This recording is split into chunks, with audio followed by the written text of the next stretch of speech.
Acá vamos a ver entonces las empresas que se han visto afectadas. Vamos a ver cómo el conflicto de Rusia y Ucrania ha incidido en la competitividad de las empresas exportadoras colombianas hacia Ucrania. Acá tenemos del Departamento Administrativo Nacional de Estadística, el Archivo Nacional de Datos, unos microdatos de las exportaciones diarias del 2021 y 2022 para mirar qué pasó después del 2021 y 2022.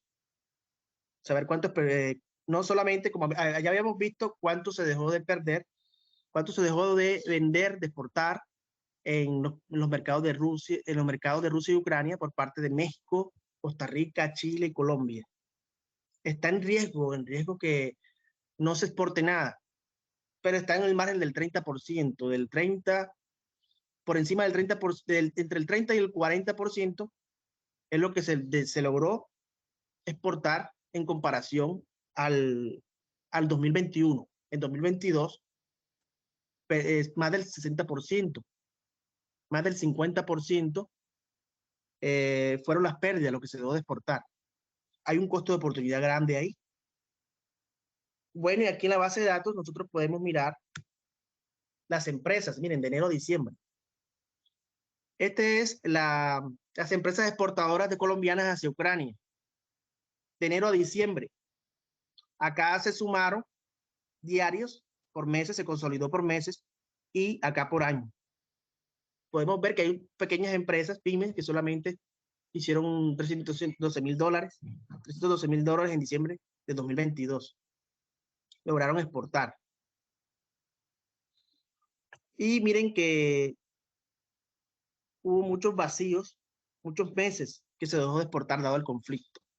En abril, por ejemplo, aquí esta empresa, Técnica Maltain de Colombia, es la empresa Dole de banano, exportó hasta abril. Después de abril, no. En abril salieron todos los refugiados de Ucrania. Entonces aquí estamos analizando Ucrania, solamente Ucrania, no hemos visto Rusia. Entonces ya en mayo no había población. Entonces no hubo exportaciones por parte de Dole, que también exporta manzana, diferentes tipos. Esta es una filial en Colombia de Dole. Y bueno, ¿cuántas empresas se vieron afectadas? ¿Cuántas empresas colombianas exportaron hacia Ucrania? Tenemos 54 empresas. 54 empresas que exportaron de enero a diciembre. Ahora vamos a ver las empresas afectadas que exportaron hacia Rusia. Aquí hay más. Sabemos que Rusia es un mercado más grande. Están todos los sectores que describimos anteriormente. Aquí están por empresas. Tenemos 120, 150, 176 empresas colombianas. Se vieron afectadas. Exportaron en el 2022. En 2022. Entonces vamos a ver cuáles fueron las pérdidas por empresas de competitividad de las exportaciones colombianas a Rusia y Ucrania. Habíamos mostrado en el listado de los países, entre ellos México, que Colombia vendió 202 millones de dólares a Rusia, 202 millones de dólares. En 2022, 127 millones de dólares. Una pérdida del 36,85%. Es decir, dejó de vender, dejó de exportar 74 millones de dólares. Más de 74 millones de dólares, pérdidas. Eso afecta a los productores agropecuarios, a todos los exportadores industriales. En Ucrania fueron de 30 millones de dólares. En el 2022 con respecto al 2021. Se dejaron de exportar todo ello. Este mercado que es nuevo y está en crecimiento, costó gran esfuerzo, décadas de relaciones internacionales, comercio, se ha visto frustrado dado el conflicto actual.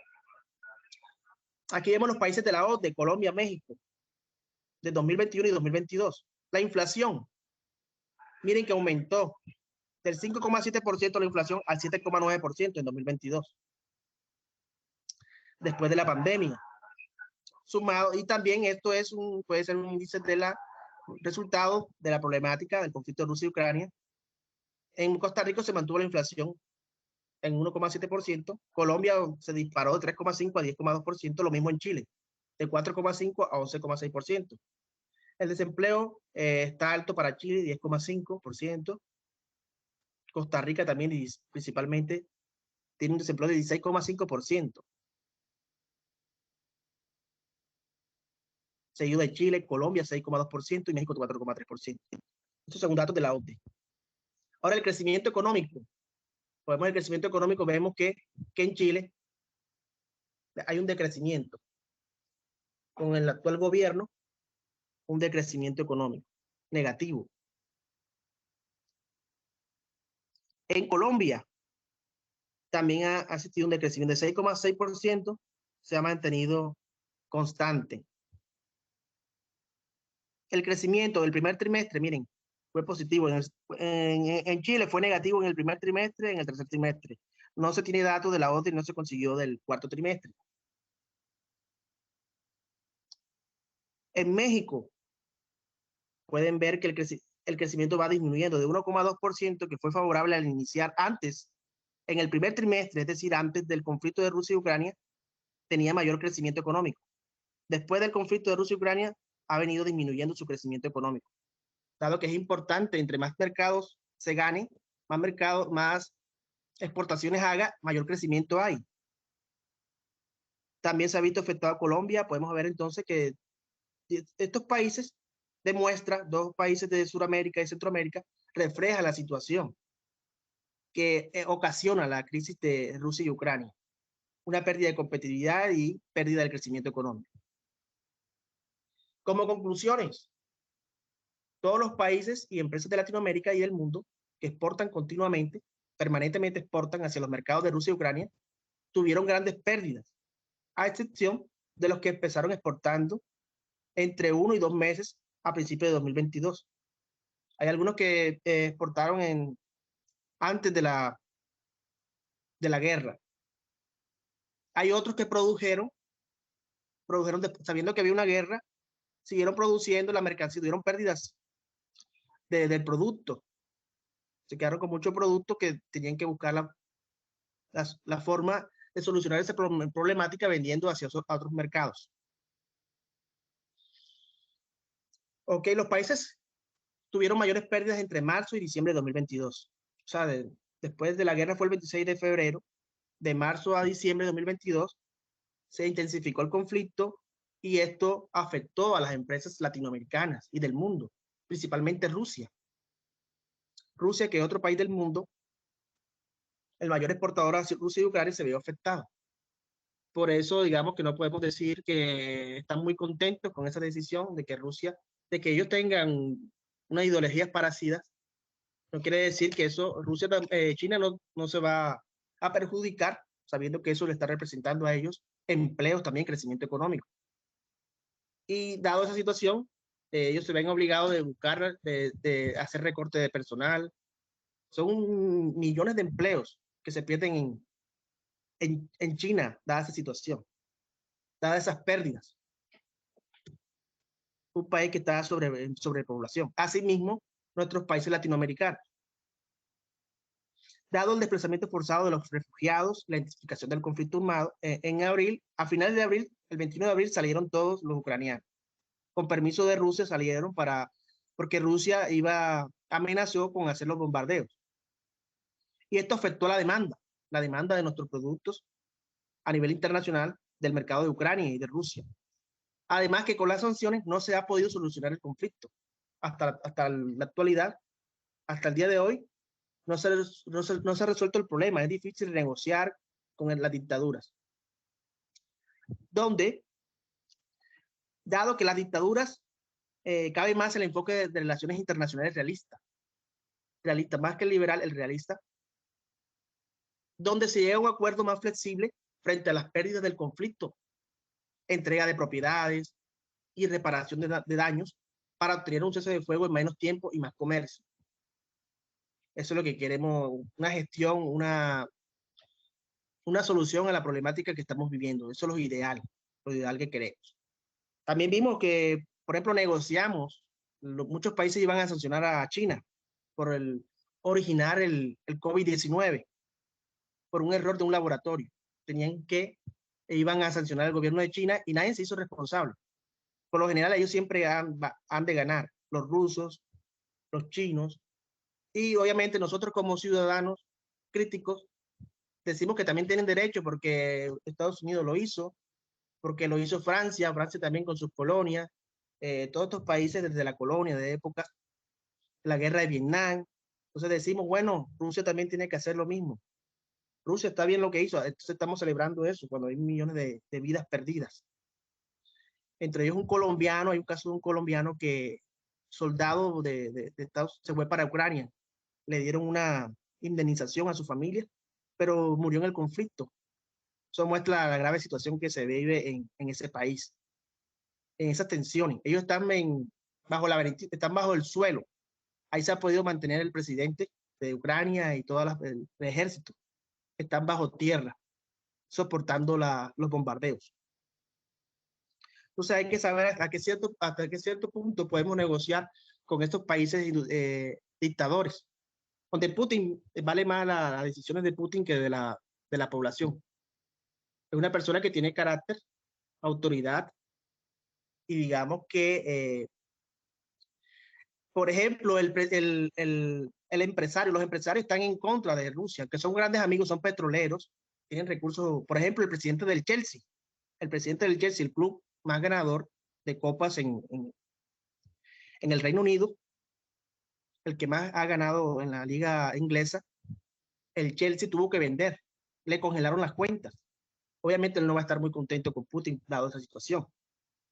Y no le está yendo bien a ese equipo, dado que había una gran inversión de parte de este empresario. Entonces, dado esa situación, para, para que la paz se dé más rápido y negociar con estos gobiernos autoritarios, tenemos que mostrar, negociar, poner temas a negociar para poder, bueno, se le recomienda a las empresas de los países afectados fijar sus planes de desarrollo productivo y agenda de competitividad acorde con el gobierno para solucionar sus problemas y aumentar su participación. Que las empresas latinoamericanas, digamos, este tema tomen decisiones, las mejores decisiones dadas esta situación, que puedan anticiparte a estos problemas que pueden afectar los empleos y el crecimiento económico de México. Estas son las referencias. Muchas gracias. Perdonen si me pasé un poco de tiempo. Muy detallista con esta situación. Muchísimas gracias, estimado doctor Elkin, por esta presentación sumamente enriquecedora para todos nuestros estudiantes de la Universidad de Colima aquí en México. Le mandamos un saludo muy fraterno, un abrazo muy fuerte, y si nos permite, andamos un poquito justos de tiempo, vamos a hacer lectura de su constancia de participación. Adelante, Manuelito, por favor.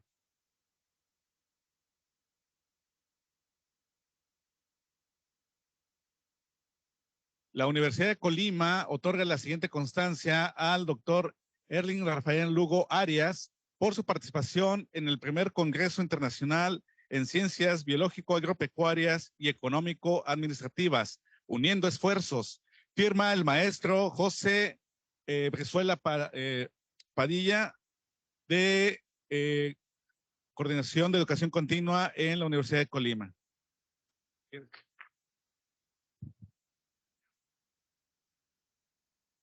Bien, doctor, muchas gracias por su participación. Ahí abra bien la pantalla porque nos vamos a tomar una foto con usted. Nosotros acá desde México y usted allá desde Colombia. ¿Sale? Gracias. Vale. Sonríe mucho. Gracias.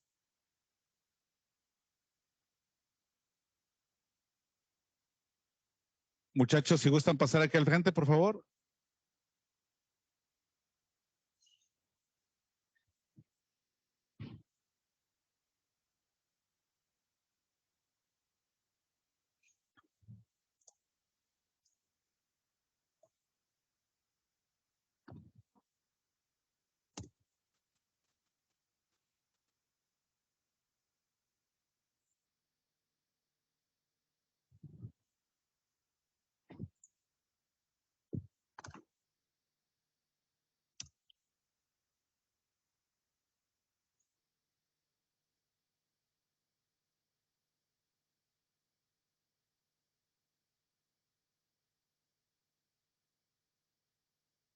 Listo, la foto. 1, 2.